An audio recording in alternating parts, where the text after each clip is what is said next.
Mas pinarami pa ng Department of Agriculture ang mapagpipili ang bigas ng publiko kasunod ng paglulunsad ngayong buwan ng Sulit Rice at Nutri-Rice. Samantala, ikinasa na rin ng BIFAR ang iba't ibang programa nito upang mapalakas naman ang fisheries sector ng bansa. Si Efraim Gaitos na Radyo Pilipinas para sa Balitang Pambansa.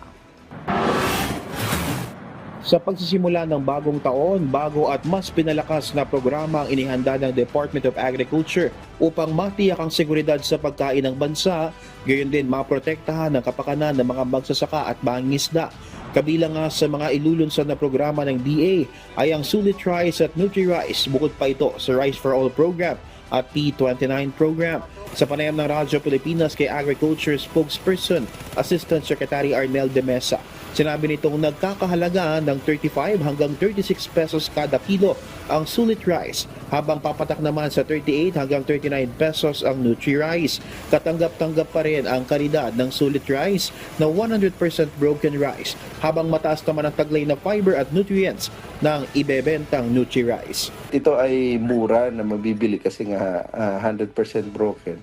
At gusto rin natin na meron silang alternative na pwedeng bilhin na mas masustansya naman at maganda rin ang kalidad. Ito namang Nutri-Rice.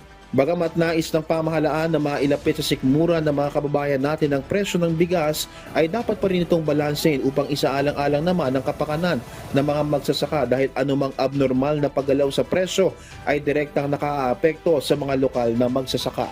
Any adjustment sa presyo, may epekto yan lalo na sa bigas, may epekto yan sa presyuhan sa farm gate, sa palay, kaya yan ay binabalanse rin ng ating kagawaran. Samantala, binigyang diin naman ni Bureau of Fisheries and Aquatic Resources o BIFAR spokesperson Nazario Briguera na karagdagang mga proyekto para sa sektor ng pangisdaan ang niyahanda nila, lalo't karagdagang pondo ang naibigay sa kanilang ahensya. Mula sa PBS Radyo Pilipinas, Efraim Gaitos para sa Balitang Pambansa.